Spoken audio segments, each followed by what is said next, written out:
Evening. Welcome to the inaugural convening of the Palestine Lectures, organized by the Center for Southwest Asian and North African Studies in cooperation with Kings in the Middle East and the Center for Lebanese Studies. The Palestine Lectures is intended as a set of conversations with scholars, writers, organizers, and artists reflecting on fundamental themes and concepts of relevance to and beyond Palestine. We are therefore especially pleased and grateful that Raymond has agreed to inaugurate these conversations by exploring the notion of solidarity. He needs no introduction, but Raymond Geuss is a philosopher of ideas and politics, and is the author of numerous works, the latest of which are Not Thinking Like a Liberal and Seeing Double. He's taught for many years in the Faculty of Philosophy here at Cambridge and has been a staunch supporter of students in many causes, including the 2010 protests against tuition fees and the encampments on King's Parade and elsewhere this year. A couple of ground rules. We must encourage all kinds of conversations to take place at Cambridge. This is part of that effort. And as the Vice Chancellor noted in her 25 October 2023 letter, we must affirm everyone's rights to hold and express their views within the law while continuing to care for and empathize with each other as human beings. That's not easy. It's not easy to care for and empathize with each other while we differ so much in the views that we hold about this conflict. But it's critically important that we both respect people's differences of opinions and continue to come together as a community. After Raymond delivers his lecture, there'll be time for questions and answers. The lecture will be audio recorded. However, if you do not wish for your question to be recorded, just let me know. Turning it over to you.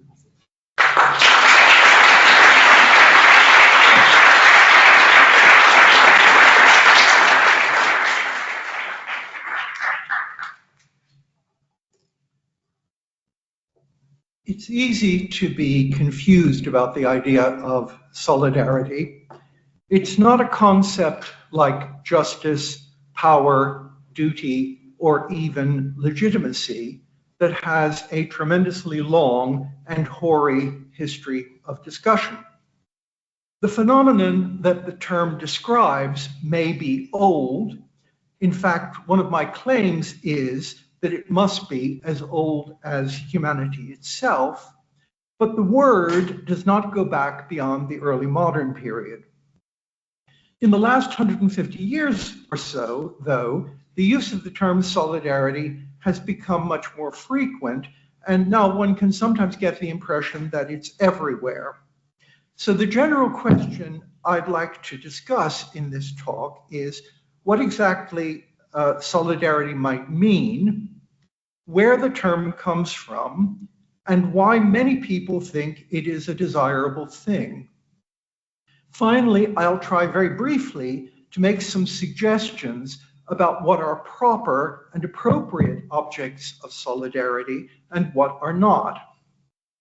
So where does the term solidarity come from? Now, to answer this question, I'm going to have to take a rather long historical detour, and I apologize for that. I ask your indulgence, but I assure you that I will eventually get back to the point. I propose then that we start by looking at France at the end of the 18th and the beginning of the 19th century. We are all familiar with the slogan coined and popularized by French revolutionaries at that time: liberty, equality, fraternity. The first term of this triad, liberty, has had exceedingly good innings during the past 200 years, so that it is firmly established and is almost universally praised. People on the extreme right and people on the left both appeal to it. I strongly suspect that it has attained this position by virtue of its relative lack of fixed internal structure, and that this allows it to shift its shape and meaning and to insinuate itself in a very wide variety of different contexts.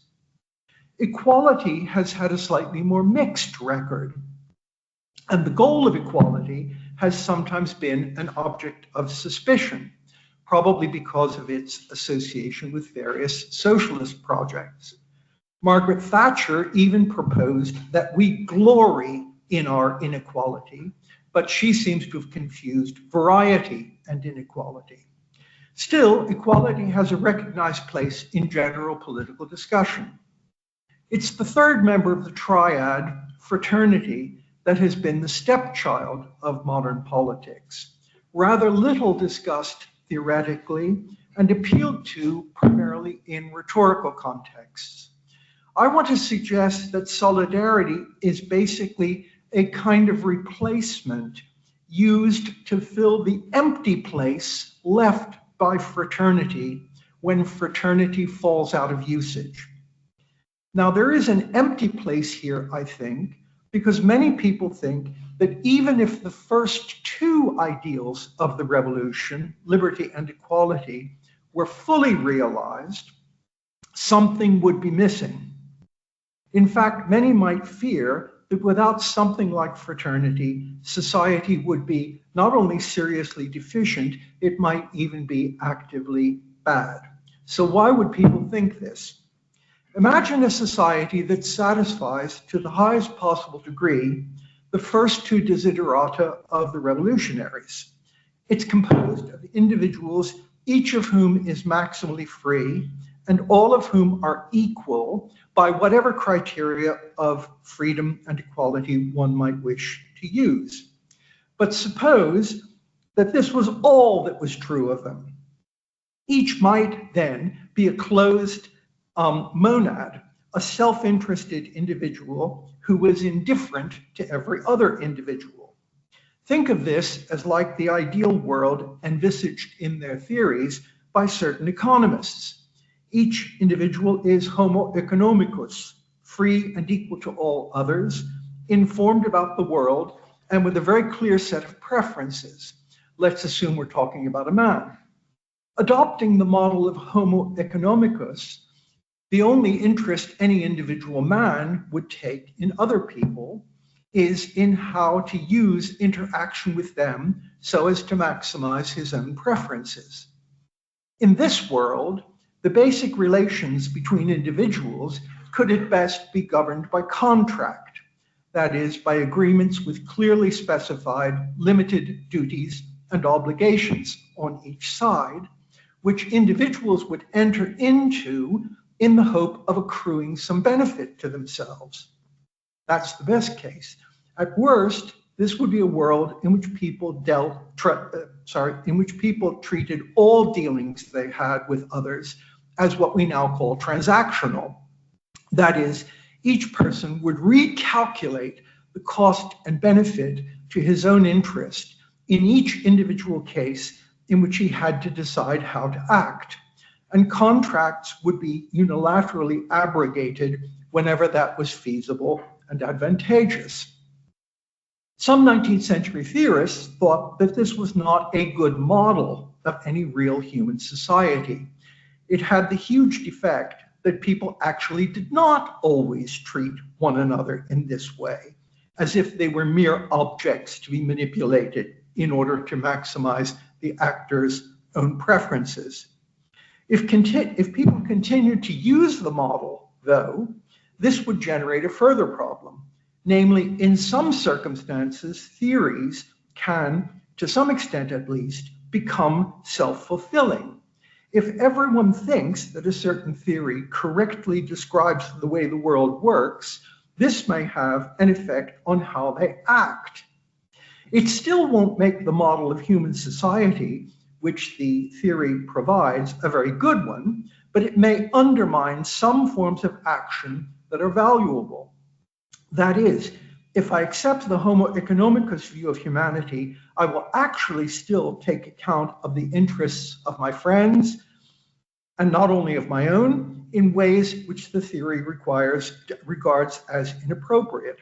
But I may be discouraged, say, from voting in elections, because I feel that this will have no positive effect on advancing my interests.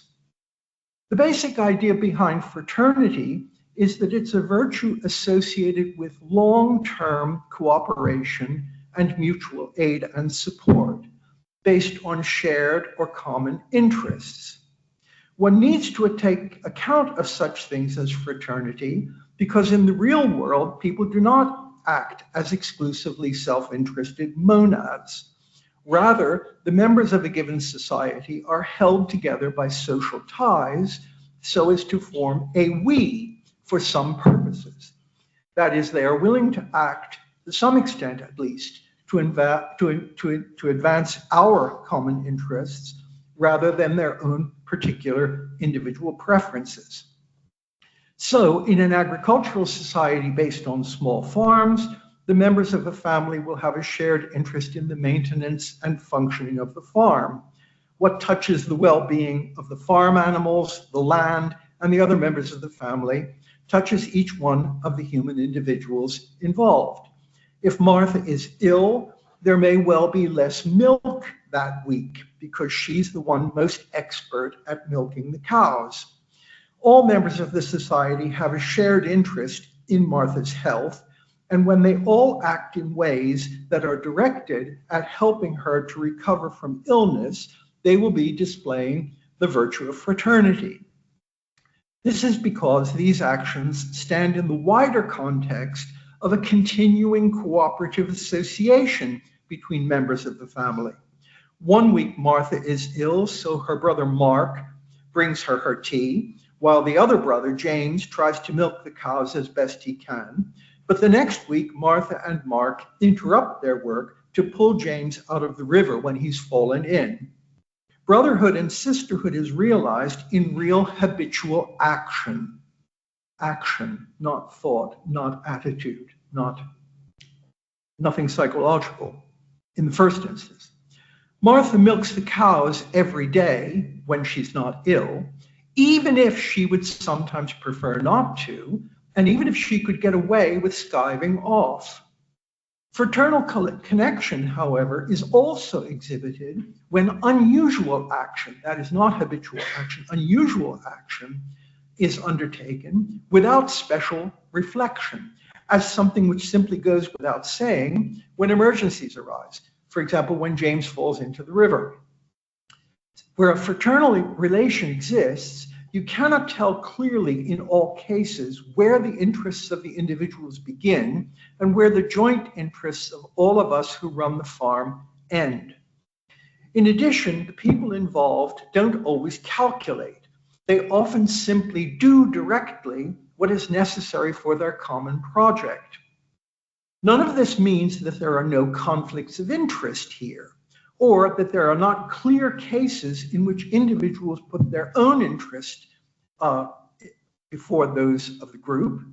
Of course, such conflicts can exist and can break out, and they can destroy the whole collective enterprise.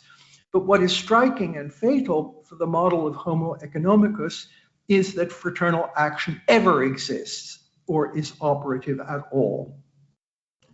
One important feature of the French revolutionary ideals is that they were supposed to be absolute and universal. It doesn't take too long, however, for people to begin to find the demand for unconditional realization of the ideals to be problematic. Freedom, equality, fraternity are, in everyday speech, limited, context-dependent terms. Fraternity might, at best, refer to my relation to members of my immediate family and a small group of friends. The equality which people in France in the 1780s and 1790s were interested in was equality before the law. That is, that there be no legal privileges for aristocrats and members of the clergy. That, too, was a very concrete demand in a particular context. The French revolutionaries, however, took these terms out of their normal environment, deprived some of them of their associations, such as the association of fraternity with the biological family, made them abstract, and subjected them to an enormous inflationary pressure. so that they emerged as huge and purportedly absolutely universal concepts. Marx points out that it's not even coherent to demand complete universal equality, because equality along some one dimension always has as its necessary concomitant inequality along some other dimension. Think about it.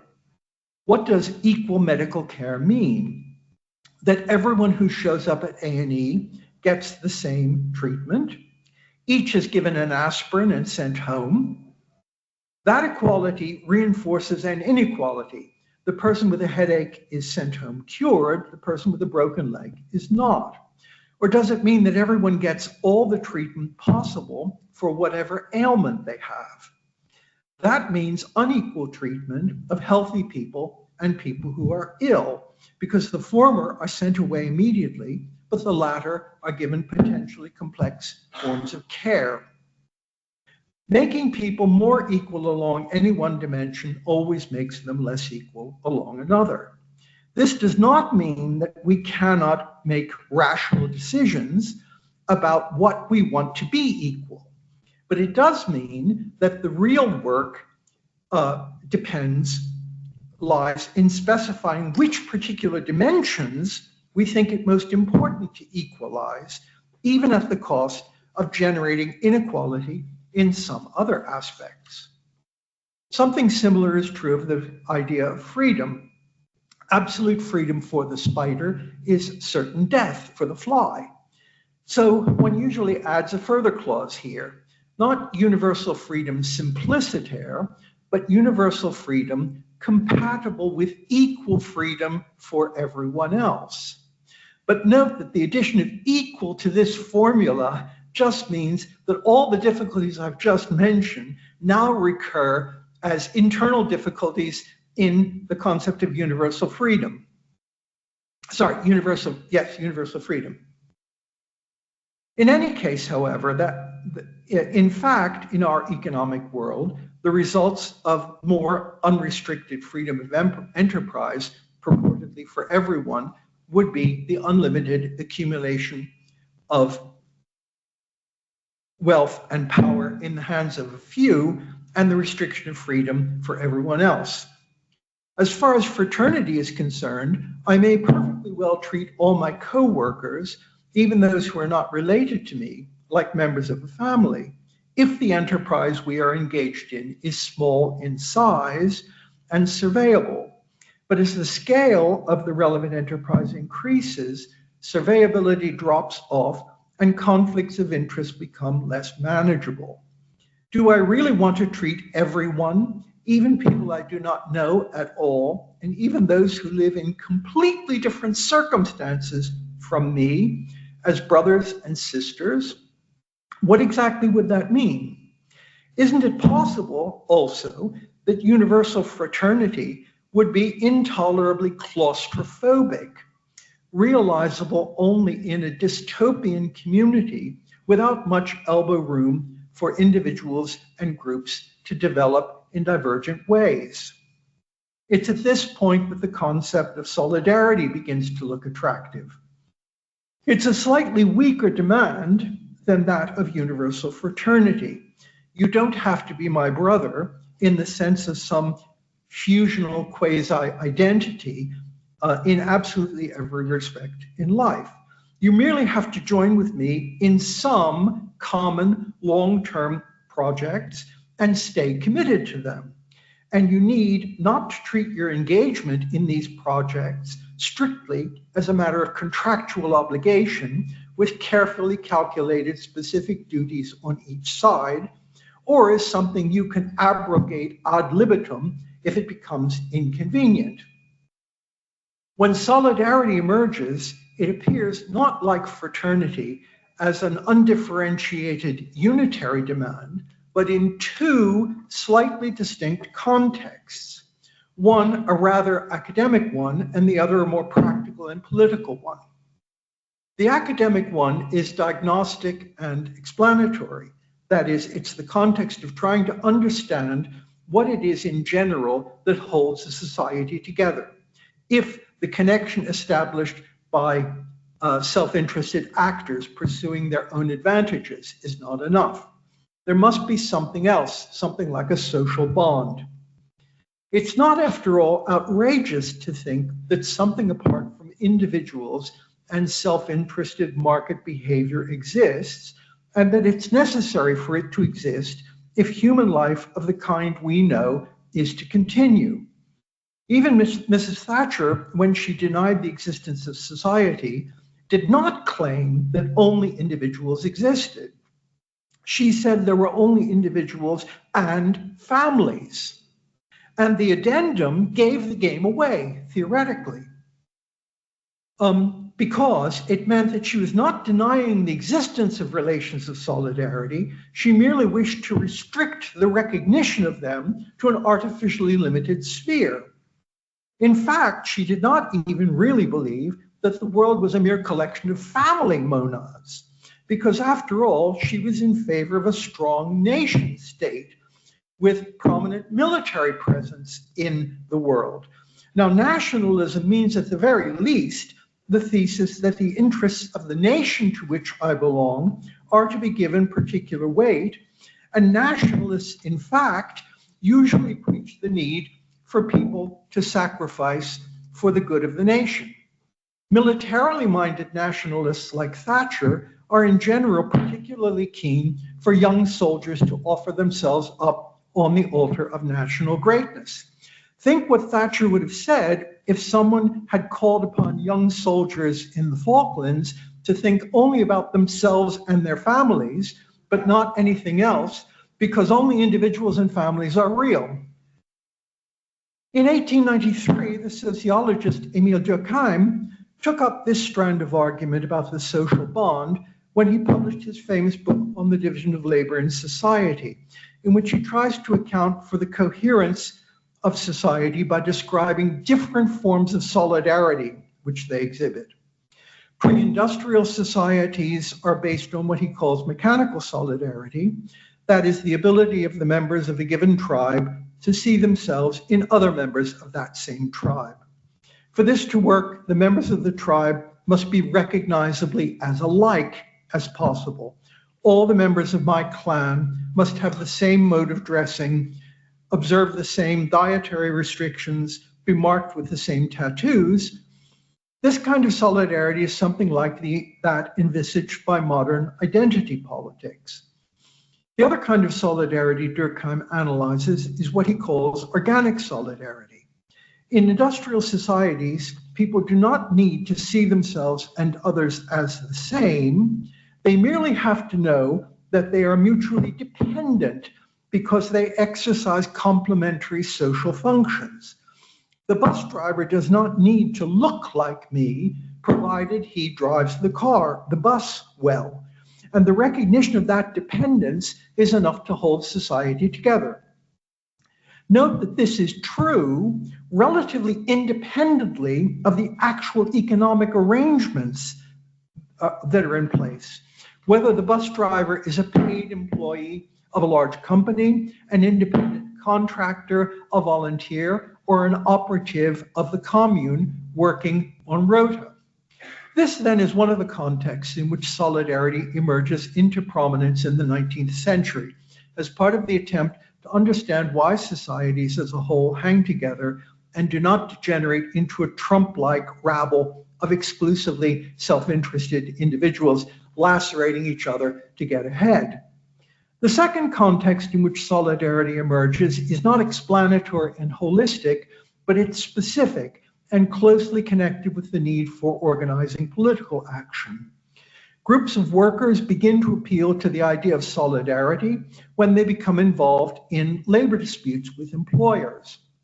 When the first unions are formed, some of them still use the older language of fraternity, the brotherhood of locomotive engineers and trainmen. Solidarity comes particularly into its own in cases of industrial action.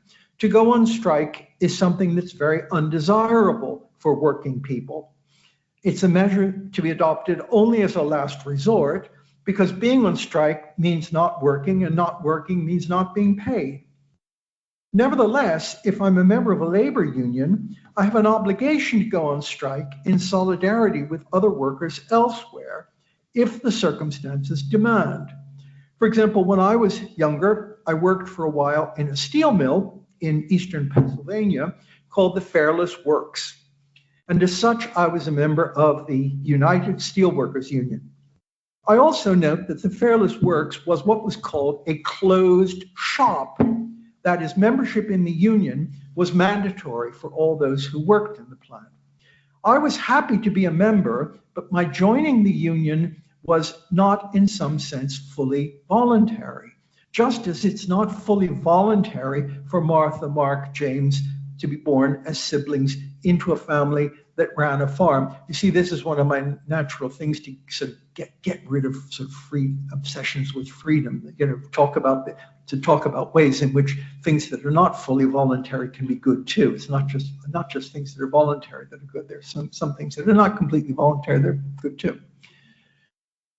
The workers at the Fairless Works could be called out on strike in solidarity with a dispute that arose, for example, somewhere in a steel mill in Minnesota, almost 1,000 kilometers away from us, in a town no one had ever heard of.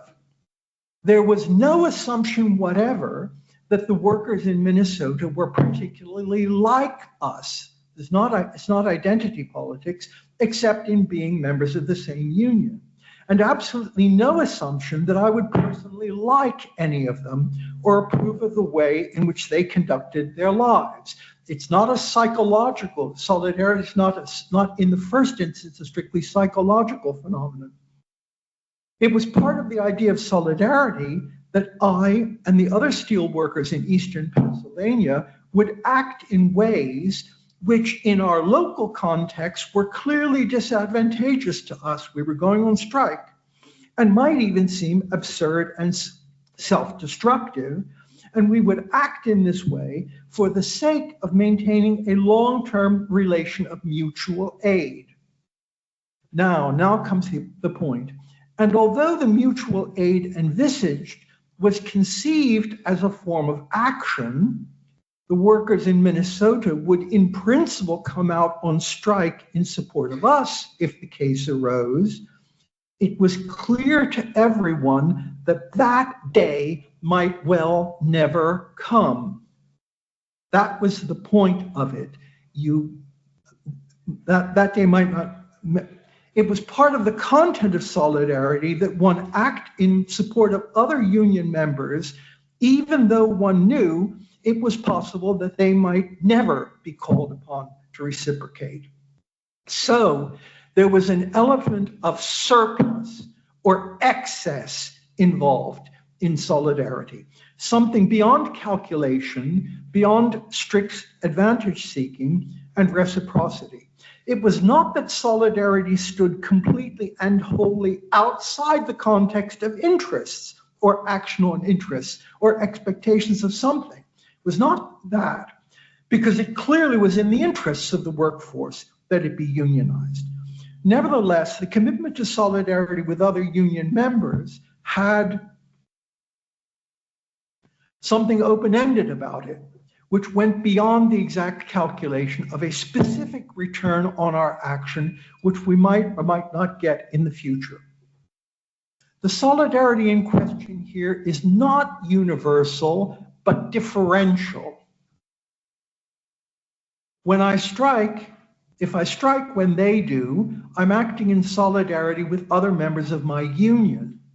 But in doing that, I am de facto refusing to act in solidarity with the owners and managers of the enterprise, and I'm actively working against their collective interest. There's something differential about it. In the real world which we inhabit, positive solidarity will generally be accompanied by what we might call negative solidarity. Some Marxists, such as Geuss, envisaged the possibility of a universal solidarity based on common work-related projects. But they thought that this could exist only in a future classless society, because only in such a society would the population not be divided into groups with inherently and irreconcilably incompatible interests. As long as we do not have a single integrated world community without systematic oppression, there's no basis for such a thing. We have a reason to act now in solidarity with the proletariat, Lukács thinks, because they are a potentially universal class. That is, it would be possible in the future for everyone to live like a member of the proletariat. That is, without historically entrenched individual rights to use the control of the means of production to exploit others. The capitalist class is not in that sense, he thinks, universalizable. Everyone could be a worker, but not everyone could be an owner, because who would run the machines? The world of universal solidarity is a hope for the future, but in the present, we're acting in negative solidarity against the owners. There are various different ways of negating solidarity and different forms of negative solidarity. The French term se désolidariser means intentionally to break off my commitment to joint action with members of a group. And I'll occasionally use the term desolidarize in this sense, although the word doesn't actually exist in English. Desolidarization can happen for all sorts of reasons. The history of trade unions is full of examples of individual locals leaving one existing federation to become independent or join another grouping. Thus, in France at the moment, there are 5 large recognized federations of unions, and the relations between these have not always been completely harmonious, because some of the unions had historical ties with the French Communist Party, and some of them had ties with the Catholic Church. So you can see, for a local to dissociate itself from one of these, to desolidarize itself from one and join another, can represent a very significant shift in allegiances. What is true is that the ethics and politics of solidarity is very complicated, but actually much of the complexity is inherent in the nature of any collective form of action. If solidarity means long-term commitment to and participation in joint action, then note that 2 further things will be true of it. And these 2 things seem to be in tension with each other. Let me call these 2 things distance and complicity. On the one hand, I can act in solidarity with a group and its goals and general policies without thereby being committed to endorsing every particular thing that every member of the group does, or everything the official representatives of the group do, or even everything that they all do collectively. It's just a fact of human life that people must cooperate, even if they do not always agree. Have you ever voted for, have you ever heard of a political party or a candidate who represented exactly your position on all the issues that were of concern to you? Similarly, one cannot reasonably expect ever to find people to collaborate with of whom one approves wholeheartedly and without reservation. That's not life. And everyone of whose actions one would fully endorse. One must occasionally take allies where one finds them. Churchill, who was a fanatical anti-communist, in World War II entered into an alliance with, of all people, Stalin. What this means is that it's in principle always possible to try to dissociate yourself to some extent from some of the results of collective enterprises. I think it's important to see that this is not, as it were, a moral deficiency on the part of people acting collaboratively, but it's rather an integral part of what makes collective action possible. It need not be completely fraudulent for me to affirm that I do not approve of some aspect or some consequences of a collective project which I endorse. This is even easier in the view of the fact that the results of joint action cannot always be predicted, but it would be too easy to claim that this epistemic uncertainty was the only reason for the phenomenon of distance. So part of the reason for it is we can't know what's going to happen, but that's not the only reason. It's not that Churchill did not know what was going on in Stalin's Russia. He knew very well. It wasn't epistemic uncertainty that was in question there. So that's one side of the coin, distance. I can stand at a distance from at least some of the consequences of collective action. The other side of the coin, though, is that if I'm engaged in collective action, I do automatically have some complicity in the result. That's why I said these two things seem to be in tension with each other. I need not be construed as endorsing everything that happens, but neither can I simply wash my hands of everything that results. Obviously, claiming distance verbally is not enough for complete disinculpation. The actions of the United States, as it continues to arm Israel, despite clear evidence that these arms are used to bomb hospitals and massacre civilians, their actions speak much louder than their repeated words of concern and expressions of solicitude for the human suffering which their ally, the Israeli Defense Forces, is inflicting. This is a pretty clear case. There are, however, many cases which are much more complex and ambiguous. I simply repeat, one must accept the fact that as human beings, we have no alternative but to engage in joint action, and this involves forms of complicity that will not be completely under our control. Suppose, in addition to simply thinking about joint action mutates into full solidarity. That is, suppose we have active long-term commitment to projects, together with a willingness to invest time, energy, and resources that goes beyond mere reciprocity and is surplus to anything that might antecedently be specified. In such cases, our exposure to potentially difficult forms of complicity is increased exponentially. There's no theory and no algorithm possible here that will protect me from complicity. This is a domain in which all we have, finally, is our political and ethical judgment. But that is not to say that this judgment will of necessity be arbitrary, because it can be well informed and considered, or it can be the reverse. Equally, I cannot use the fact that no one can in principle avoid responsibility for collective action as a universal escape clause. Solidarity, in my view, is actually more fundamental to human life than rationality. Traditionally, philosophers have thought that what makes us human is our reason, not our attachments, commitments, and forms of solidarity.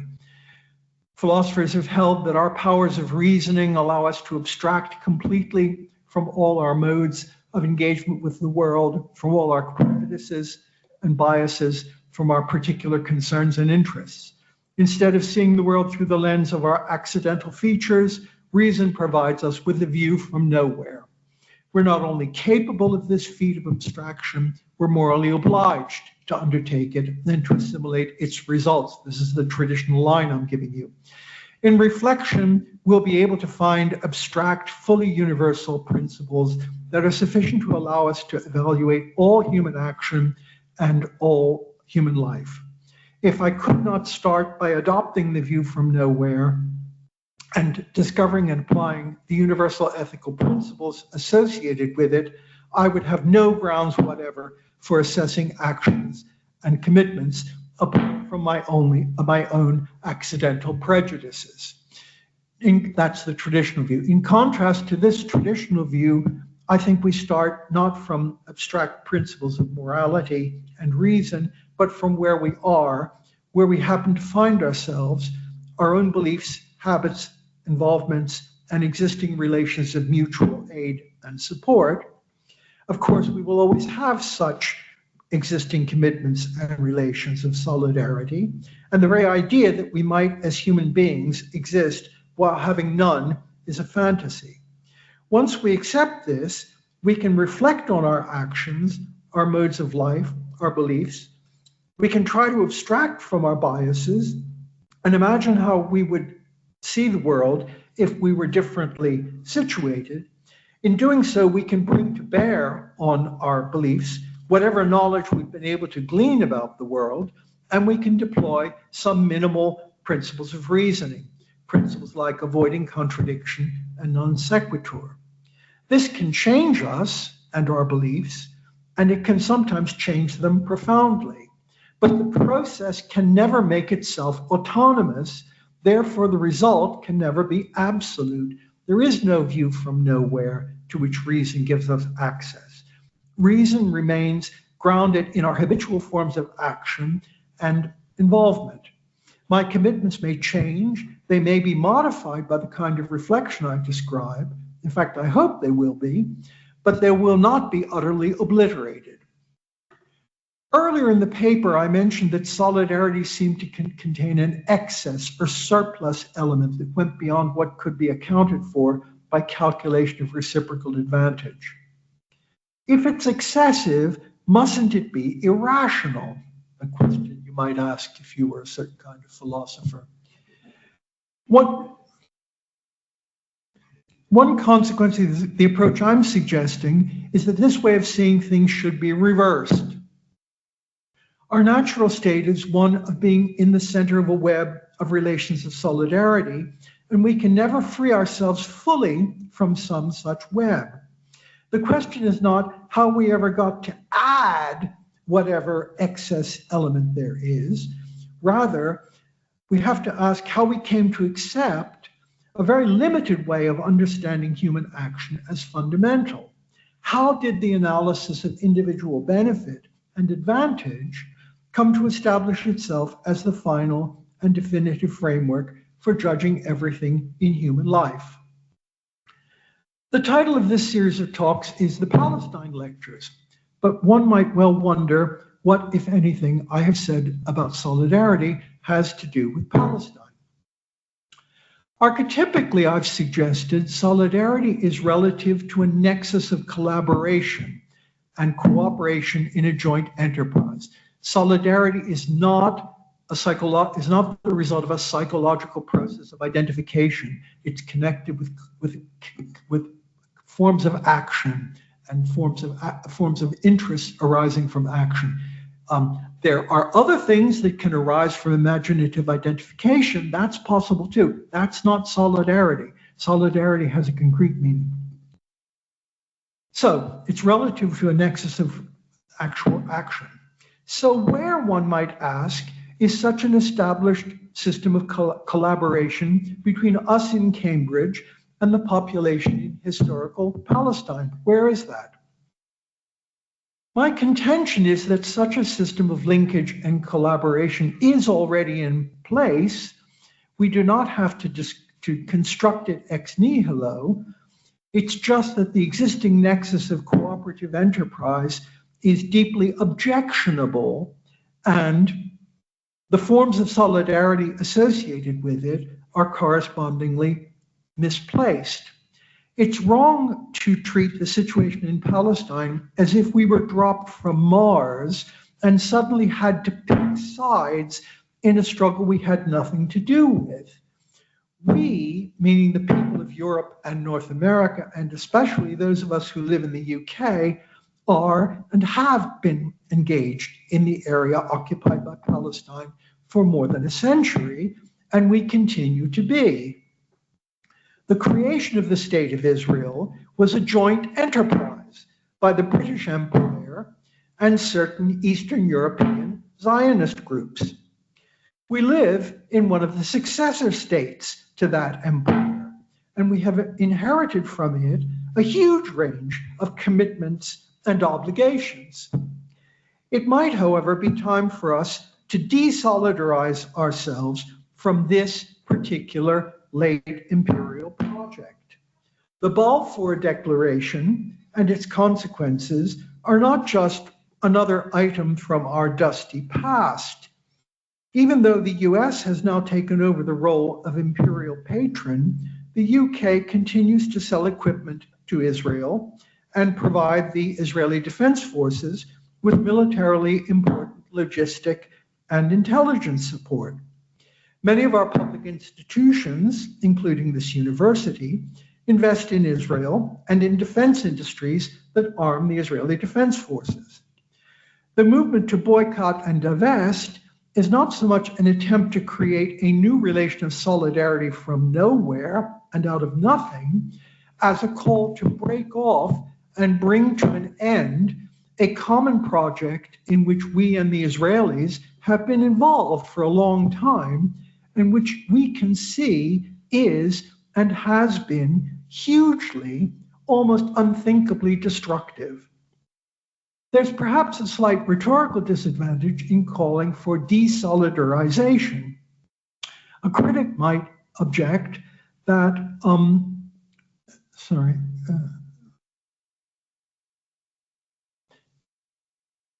a critic might object that if a boycott and divestment movement is really in the first instance a call for desolidarization with Israel, there's something inherently unconstructive and dubious about it. Perhaps it's even hateful in itself because its negative focus shows that it must be motivated by anti-Semitism. It's true that boycott and divest is not committed to glowing utopian projects. It does not propose to build new schools and universities in Gaza in order to have a program of exchange of teachers, lecturers, and researchers between those universities in Cambridge. But the actual situation we find ourselves in at the moment makes that impossible. If we did try to build a new university in Gaza, we know, as sure as we know that night follows day, what would happen. The same thing that's happened to all the existing universities in Gaza. So what would be the point? First things first, let us try to make murderous aggression as difficult as possible. Then we can see what further can be done. In any case, in my view, there's nothing inherently negative in an objectionable sense about trying to stop a hyperactive and massively destructive war machine. If objecting to mass murder, wherever it takes place, and by whomever it is perpetrated, is anti-Semitic, then the use of the term anti-Semitic seems to have lost all contact with reality. I've said some disobliging things about purportedly universal ideals. But without them, don't we merely fall back into a world of anarchy in which might is right? Does not the ineluctable primacy of relations of solidarity, which I'm proposing, mean that we're condemned to be prisoners of our own provincialism, of the joint enterprises we happen to be involved in, and new ones which we undertake for local reasons? I don't think so. I can only start thinking from the position in which I find myself in, but I can assess those relations using a variety of different conceptual tools, and these may include principles which, if they're not fully universal, at least are derived from a comparative study of cases. Thus, after studying apartheid in South Africa in the 1970s, I can come to the conclusion that for many reasons, it should be criticized and opposed. And so I ought to desolidarize myself from the apartheid regime there and from the state which instituted and managed it. Why then should we not criticize the state of Israel when it demonstrably operates a system in Palestine that has similarities with South African apartheid? Equally, I've noticed that many people think it's not acceptable to bomb hospitals, even in time of war. This principle is contained in various international documents. When Russia recently bombed a hospital in the Ukraine, various Western countries cut off some economic ties with the Putin regime. So what is it about the situation in Gaza that makes it inappropriate to cut off ties with Israel when its military repeatedly bombs and attacks hospitals? Those who opposed ethnic cleansing during the wars in ex-Yugoslavia in the 1980s will wish to know why exactly they are supposed now not to oppose it in Palestine. These are comparative judgments that I make on the basis of my experience, the history of my existing commitments, my ability to see similarities, and certain reflective powers which all human beings have. These judgments are not apodictic, but fallibilist. If you can show me some relevant, important distinctions between the situation under apartheid in South Africa and that on the West Bank, then the question of solidarity and desolidarization can be reopened. The focus of this talk has been on some of the more important features of the phenomenon of solidarity. It should be emphasized, though, that solidarity is not the only valuable human property. Humans can act in ways that express their solidarity, but they can also act in ways that are wise, or the reverse, efficient, or the reverse, humane or inhumane, charitable, or the reverse, and so on. Not all of these features are simply aspects of solidarity, nor can they all in some way be reduced to solidarity. Reductionism is not a helpful strategy. Furthermore, one should note, although it should be too obvious to require stating, that acting in solidarity with a group of people is not a warrant to do simply anything one wants to them or to others. There are other demands of action apart from whatever solidarity requires, and there are limits as to what is a good idea even to envisage. I cannot simply shoot the boss and have done with it because my union is on strike against his company. If I'm right, these demands, limits, and constraints are highly context dependent rather than absolute and categorical, but that does not mean they are any the less binding. To conclude, I'd like to reiterate that commitments, ways of living and working together, and forms of solidarity are not fixed. They can change, mutate, waste away, and grow. Purportedly universal values and principles are not out there somewhere simply waiting to be discovered. Values need a context which has to be constructed, and the process of constructing and reconstructing such a context is open-ended, unending, and gradual. We don't have to generate relations of solidarity and forms of cooperation all at once.